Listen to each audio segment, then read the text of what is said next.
मंतोष शर्मा जी भी हमारे साथ इस वक्त मौजूद हैं, सीनियर जर्नलिस्ट, कैलिफोर्निया से लाइव हमारे साथ कनेक्ट हो चुके हैं। मंतोष जी, किस तरह से इस प्रेशर टैक्टिक्स को आप देखते हैं अमेरिका की खास तौर पर, जबकि हमें यह भी पता है कि अमेरिका हो, जापान हो, ऑस्ट्रेलिया हो, इन तीनों मुल्कों का यानी भारत को छोड़कर बाकी तीन मुल्क जो क्वाड का हिस्सा हैं उनका रुख सीधे सीधे रूस के खिलाफ है। ऐसे में इस मीटिंग के जरिए इस दबाव को भी क्या बढ़ाने की कोशिश की जा सकती है क्या भारत पर?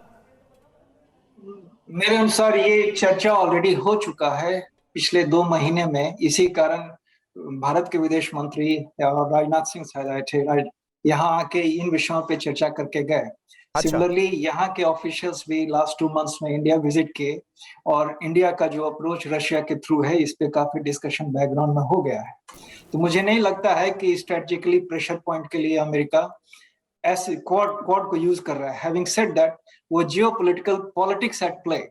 तो what Biden is doing in my opinion कि जो वेस्टर्न जो कन्वर्सेशन है उसको वो ईस्ट साइड ले जा रहे हैं। ये मोर एक पॉलिटिकल स्टेटमेंट है और more address to his constituency in US. Mantosh ji, क्या ये कोशिश है प्रेसिडेंट बाइडेन द्वारा कि संदेश पहुंचाया जाए Washington to Beijing via Moscow?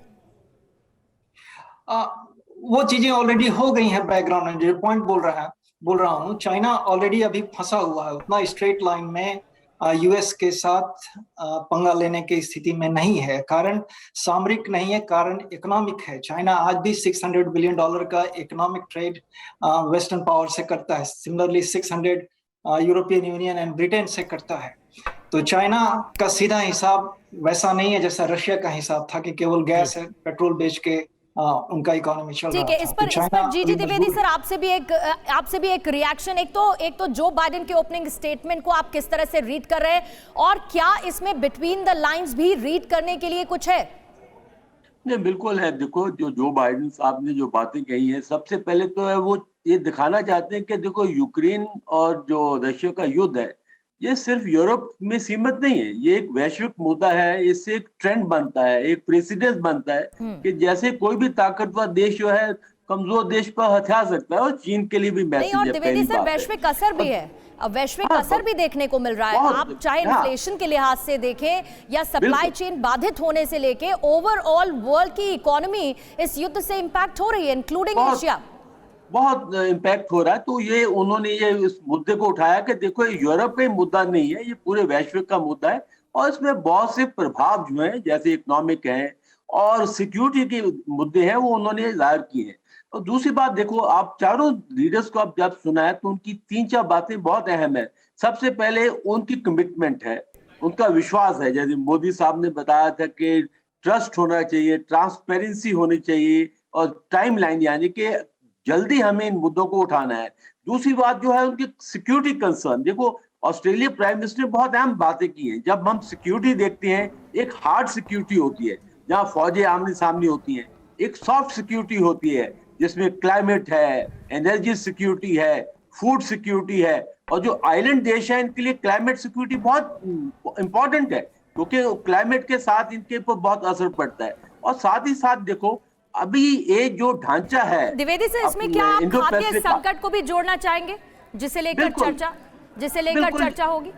बिल्कुल जी, देखो, ये सभी चीजों का चर्चा होगी, और हर एक जो देश के नेता हैं वो अपना अपना जो उनका विचार है सामने रखेंगे। बिल्कुल सही बात है द्विवेदी जी, और ये अपने आप में एक बहुत महत्वपूर्ण मसला है। प्रोफेसर राजन कुमार, मैं आपसे जानना चाहूंगा, क्योंकि यूक्रेन संकट की वजह से गेहूं का जो संकट पैदा हुआ है, क्या वो भी एक बड़ा एजेंडा होगा? क्योंकि मुझे इस वक्त नजर नहीं आ रहे प्रोफेसर राजन कुमार, इसलिए अभिषेक मैं आपसे जानना चाहूंगा वहां पर क्या खबरें आ रही हैं, क्योंकि यूएन की तरफ से जो स्टेटमेंट आया उसने बताया कि यह संकट कितना गंभीर हो चुका है। यूएन की तरफ से कहा जा रहा है कि 10 हफ्ते का स्टॉक ही बाकी रह गया है गेहूं का, और भुखमरी के संकट की तरफ भी इशारा किया गया कि आने वाले वक्त में वो भी हमारे सामने हो सकता है। तो आज ये भी मुद्दा क्या ज़ेरे बहस होगा?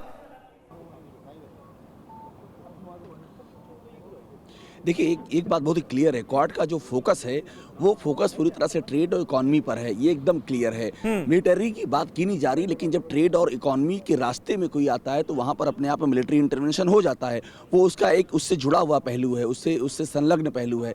लेकिन चूंकि जब आप ट्रेड की बात करेंगे, जब आप इकोनॉमी की बात करेंगे, तो जाहिर सी बात है कि भारत का, अमेरिका का, ऑस्ट्रेलिया का, जापान का जो आपस का सहयोग है वो फूड ग्रेन्स में भी होगा। और भारत की आप बात करें, 13% पूरे विश्व का जो प्रोडक्शन है वो भारत के जरिए हो रहा है। भारत का जो एक्सपोर्ट है, आप सोचिए 50 मिलियन टन का एक्सपोर्ट, वो अब चूंकि इस बार पहले की तुलना में कम हुआ है और अब तो बैन लगा दिया गया है उस पर। बिल्कुल। तो अब इसको लेकर के क्राइसिस खड़ी हुई है, तो क्राइसिस में ये बात आएगी क्योंकि ये उस एजेंडे को सूट करता है जिसके लिए क्वाड की स्थापना की गई थी।